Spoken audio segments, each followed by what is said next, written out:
I would like to thank both the speakers of the session today, Professor Jason Papin and Professor Ines Thiele, who have given such great talks during the session. And I would like to now open the Q&A session. And if the participants want to ask further questions, they can type their questions in the Q&A section here, which is down in your Zoom.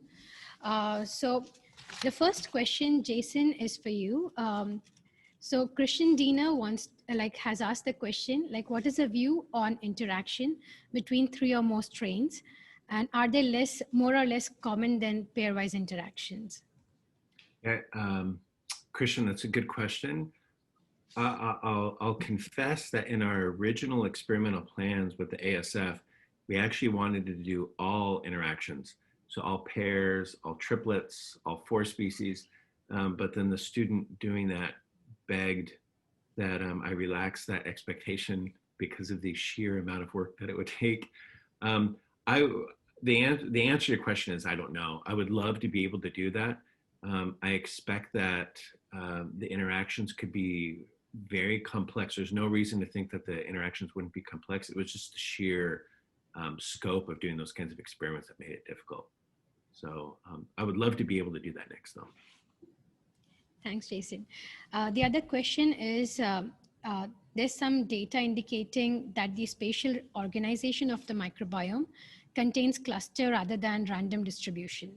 So how do you think that would play into metabolite exchange across bacteria, or could the exchange be the basis for partners in these clusters? Yeah, it's a great question. Yeah, the ASF community itself, actually, there is some spatial structure in the mouse gut for certain regions having a higher abundance of some species over the other. You know, I don't know that we looked directly to see if that spatial organization maps to the kinds of interactions that we observed experimentally. To the question, I think it's absolutely a possibility that the metabolic interplay and interdependence could influence that structure. Or the other way around, where maybe the structure for some other non-metabolic reason drives evolution of those metabolic interdependencies. So that's not something that we've explored, but I think could be a very important question to follow up on. Thank you. Ines, the next question is for you from Huen Tran. Can you please share how you identify if the metabolites are microbial metabolites or host metabolites? Or can you distinguish how these metabolites are microbial that are intracellular versus extracellular? Okay, so generally this is done based on literature reviews. So in the parts of the drugs, it's being reported that a certain drug is metabolized by a microbe, and that's a conversion metabolism. And so that defines if it's a microbiome metabolite or not. As for if it is intracellular or extracellular,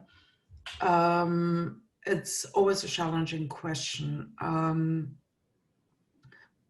particularly because the annotation of transport systems is and remains challenging. Again, if there's experimental data available, that's great. Much more should be done, particularly when you go to metabolites rather than to drugs. And then, of course, you can also use rules of thumb regarding the molecular weight of metabolites. Thank you, Ines.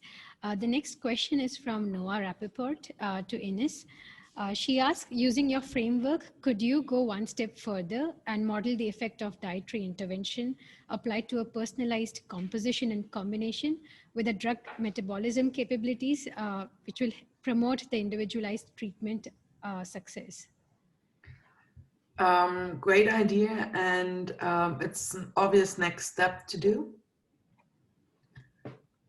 It's a next step. So just need more hands, more people to work on it and make great, user reconstructions that we provide. Yeah, thanks. For Jason, how would you explain the comparably high number of aminocytic mentalistic interactions on the pairwise level, and how does that transfer to community level interactions? Yeah, from my understanding, mentalism is something that I don't know that there's clarity on what's the evolutionary role. So mentalism is where one of the pair of species has a growth deficit, so it grows less robustly, but then the other doesn't have a growth benefit. And we observed some of those in our pairings that we looked at. I think I would find it hard to believe that there's not some kind of evolutionary advantage or some kind of function associated with it, just because it seems to be, at least in our data, it showed up a few times.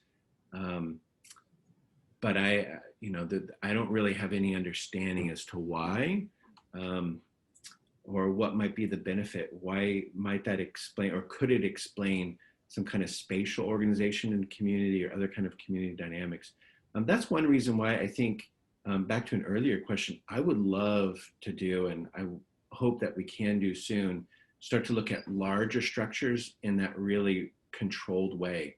So looking at groups of 3 or 4 or 5 bacteria, because I think that will allow for addressing questions like this, where particular pairs might have some kind of interaction where there's a deficit, but maybe because of that, another bug can capitalize on that relationship. So that's something, I think, to answer the question, what I want to be able to do is look at structured interactions of a greater number of species. Some thoughts I've had on that. That's true, yes. And also, like, I had a question about when you do the co-culturing experiments, so do you know if those organisms are phylogenetically distinct or they are very close to each other? Yes, so that is known among the 8 species in the ASF community.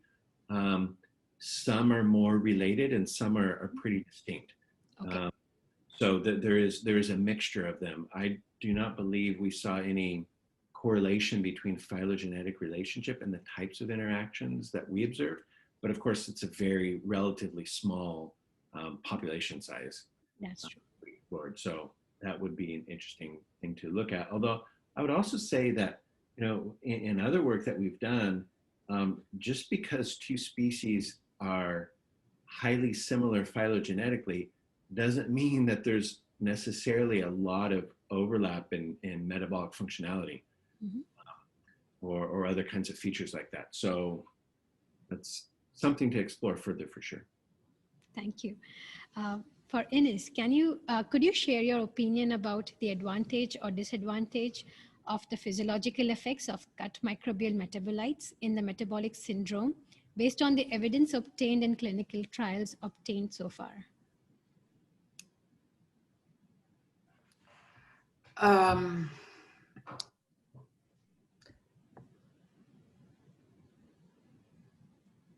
just rereading the... Yeah, this is the question from Teresita. Yeah. I'm not quite sure how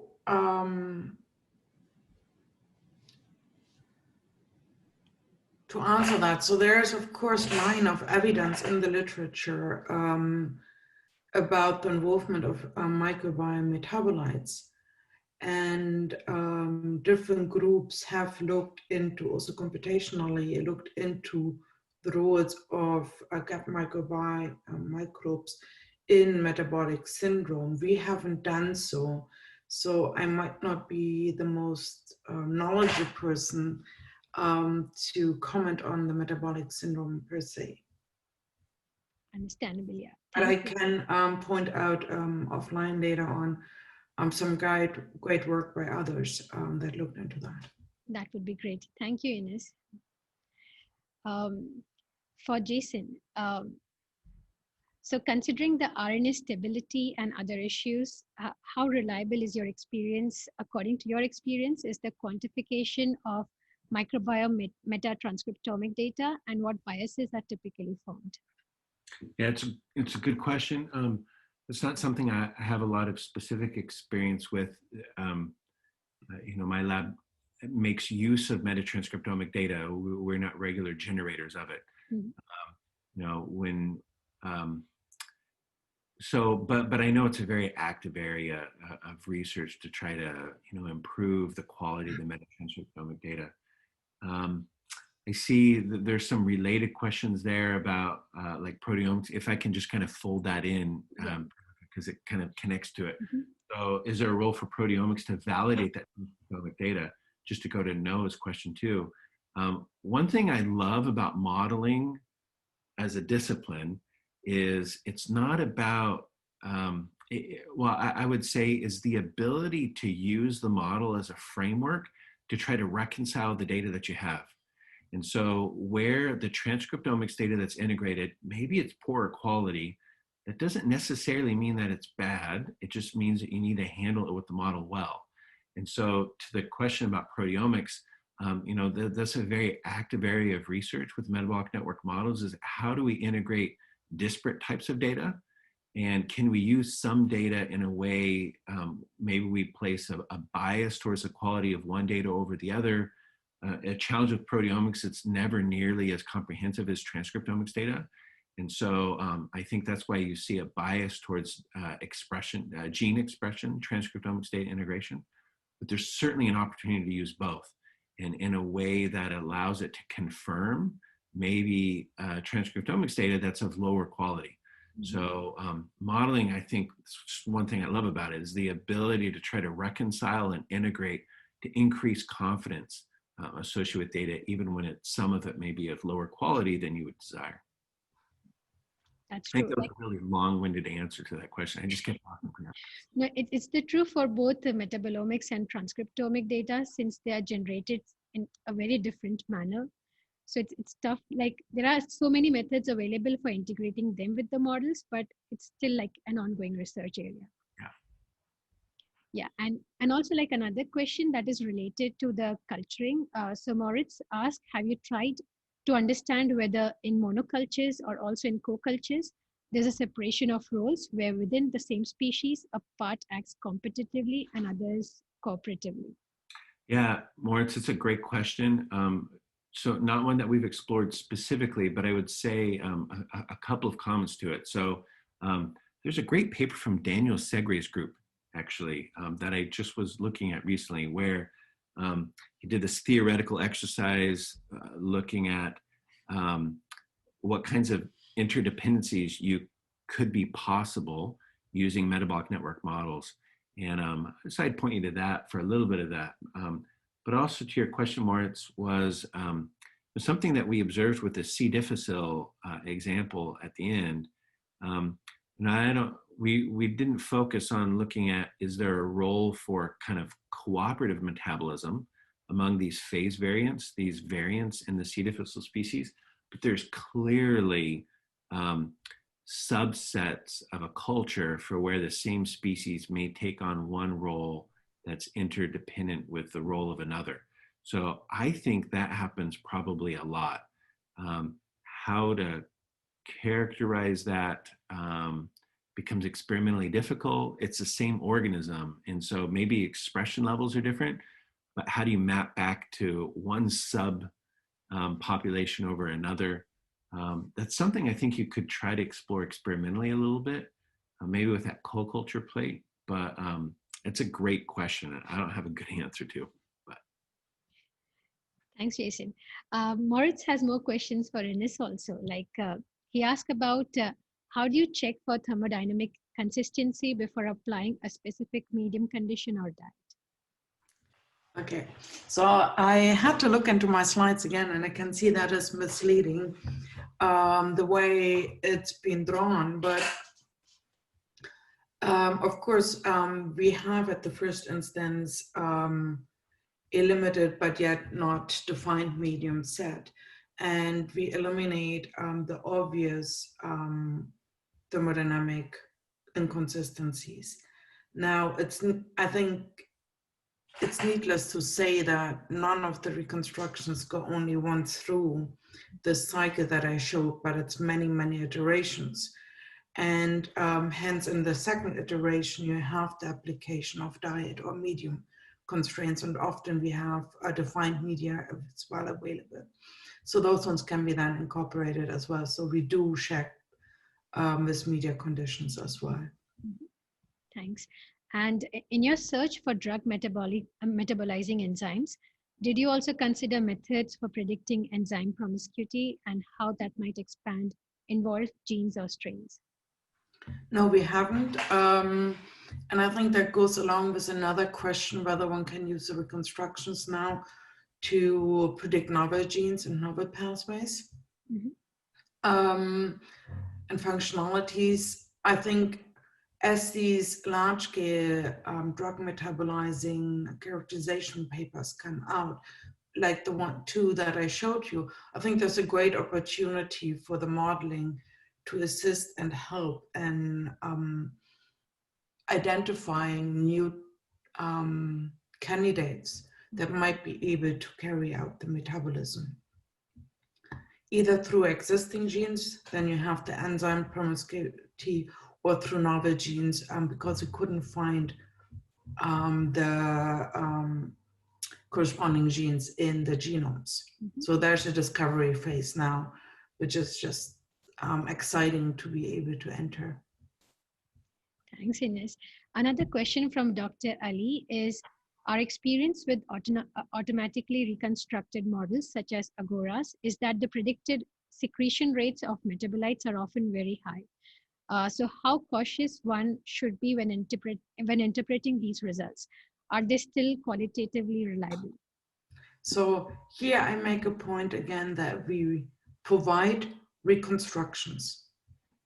So a reconstruction is a starting point, and you incorporate condition-specific data, for example, the Western diet, and then you do predictions using the derived condition-specific models. So this is up to the user to integrate their own experimental data. We provide or can provide, upon request, simulations that we used in our papers, but often they're provided through the code itself. However, on the database and on the website, you find reconstructions. And if you take Agora 1 or Agora 2 and you constrain them accordingly, you actually will find that the secretion rates are often enough reasonable. However, we have no transport capacity rates. So they're the kinetic information that are missing. And this is really the next step to characterize those ones, to get Vmaxes, Kms, etc. incorporated to then do refined predictions to quantitatively accurately predict with these models. Thanks, Ines. For Jason, the next question is, do you observe higher order interactions and how much do they contribute? Yeah, we really need to do those experiments because this kind of questions come up a few times. If Rajita, if what you're referring to are higher order interactions, what you're talking about are like groups of 3, 4 multiple microbes. If that's what you're asking, then again, that's the experiment that we need to do. Or maybe you're referring, so I don't know exactly, if we were in person, I would ask you to clarify. If maybe there's a potential also, I guess, for looking at kind of stages or more dynamics of the interaction. You could envision where one microbe is secreting a metabolite that another consumes, that then causes or triggers that metabolite to secrete a new metabolite as a byproduct that then influences. So it'd be another kind of higher order interaction that I think could be possible. Importantly, with the experiments that we did, we grew it out until all of the bugs reached stationary phase. So a lot of the prep work was making sure we understood some of those dynamics. So we're kind of getting snapshots at the end of a growth period. Doing that with any finer time resolution would just be too difficult to do when we were doing it as a first pass. So that's how we focus now. So hopefully I answered 2 different interpretations of your question. Thanks, Jason. I had another question. So the experiments that you showed in which the culture was growing differently, like the smooth colony and other colony. Right. So do you take into account signaling factors that would then like later affect metabolism in these cultures? Yeah. So importantly, the images that I showed were done by a collaborator who, in that paper in PLOS Biology, explored a lot of the, or I should say, some of the potential mechanisms associated with that phase, that phenotypic variation. So to your question, Priyanka, is signaling factors maybe playing a role in driving some of the metabolic differences? Very possible. Mm-hmm. This was a phenotype that was really only characterized with C. difficile just very recently.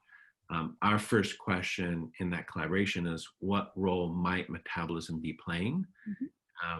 And again, some preliminary modeling data suggests that there is interesting the shift between glucose metabolism and what looks like a stickland fermentation metabolism, which as a shift within the same species driving different phenotypes is a really interesting discovery.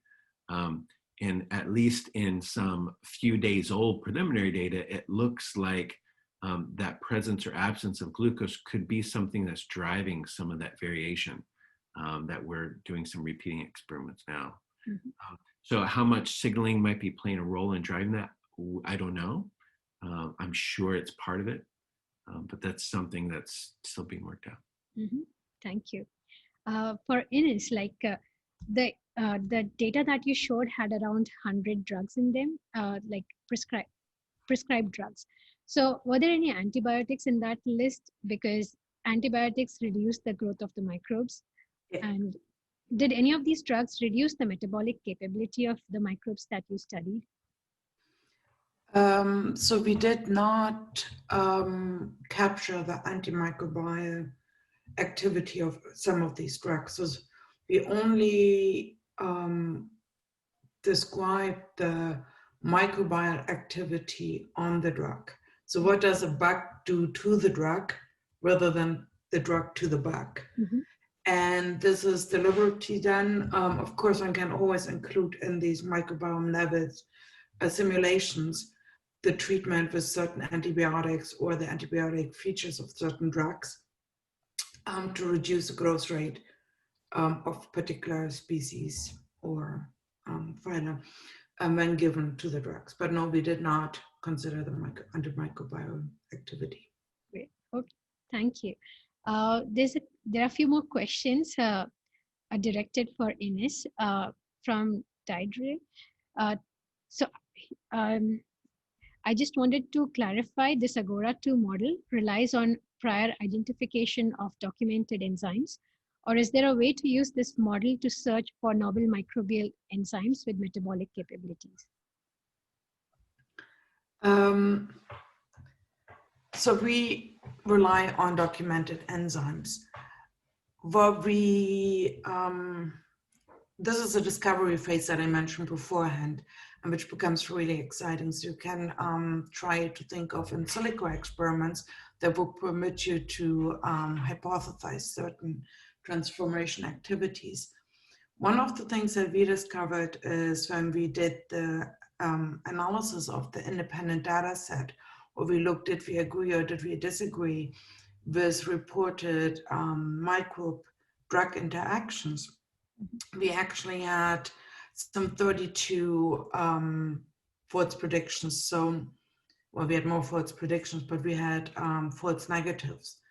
And we went back into the genomes and we found in, I think, a handful of these genomes that indeed the genes were present. We just had not annotated them. Across 5,000, I think that's a reasonable error rate. But then for the remaining ones, it's reported that they can do this microbial transformation. Yet the genes, we can't find any autolog genes. So there is a potential there on the genomic part also to drive now further discovery, try to search the genomes for potential candidates and then experimentally validate indeed that they can carry out those activities. So I think that's a classical example on how you can use a metabolic reconstruction and their derived models to drive discovery. Thank you for the detailed explanation, Ines. And the last question is from Dr. Ali. So are published manually curated metabolic models such as those in big database incorporated into Agora database? Quick answer is no. There's a rationale behind it. The rationale is that when we started doing the gut microbiome reconstructions and the modeling with that we found the difficulty that when we use published reconstructions, our own that we had published in the past, and those ones published by others, particularly the Thiele group that had done lactobacillus reconstructions, etc. And we put them into community model or individually with a host, that we were never sure whether the organism could not carry out a particular biotransformation because it's not encoding for it, or because the microbiome reconstruction was never targeted towards a specific question that we wanted to ask, and that is host microbe interactions. For example, Bas's reconstructions were very much tailored towards yogurt production, which is fantastic, but he might have paid more attention to pathways that are involved in yogurt production, while we are interested in host interactions. So there were also a bias in the reconstruction process, because at one point you just have to call a reconstruction finished. And I think you experienced that as well, Priyanka. It needs to be a finish line. And so what we then decided to do is to say we take a common bias, a common set of microbes, where we know it's biased towards host metabolism, towards gut metabolism, but they're consistently biased. And that is part of the reasons why, or major reason why the big database of reconstructions, which are very well curated and have, of course, a lot of experimental data incorporated, are not part of the compendium yet. Thanks, Ines. The last question that came through one of the participants from Slack is it possible to analyze NMR data of gut metabolites from control and treated groups of animal in Agora and Microbiome studies, and how to analyze and find the correlation of metabolomic and 16S amplicon sequencing data if the treated and control group of animals? Okay, so what we've done in the laboratory is that we used both metagenomic data as well as 16S data, and we predicted, and the Agora reconstructions, and not Microbiome, but the Microbiome modeling toolbox, and predicted the metabolic secretion profile. So I showed you the drug secretion profile, but we can, across 400 odd metabolites, predict what would be the fecal secretion profile for different samples. And so then you can do a correlation analysis. More recently, and this is not yet published data or even bioarchive data, we were able to show that those predictions are actually or compare favorably with measured metabolomic data, quantitative metabolomic data, which is quite exciting if you could think about like that we could actually use computational modeling to predict what could be potential fecal metabolome, particularly since it's experimentally quite challenging to do a metabolomic analysis. So that we've done for human, but of course one can do the same for animals. Now I'm not sure what Noah has for animals in mind. Agora 2 contains microbes found in mice as well, but there is a question which microbes are predominantly found in the animal of interest. But the methods are being developed by us and others, and these questions will be possible to address, yes. Thank you both, Jason and Ines, for the amazing talk and such elaborate discussion that we had after your talk. I would like to, I'm very grateful for the time and effort that you have put in all the talk and share your work with the others. And yeah, we'll continue with the next session after 15 minutes. So thank you both, Jason and Ines, for agreeing to speak in the symposium and presenting such amazing work from your group. Thanks. Thanks, Priyanka. Thank you. Thanks, Priyanka. Thanks, everybody. Bye. Bye.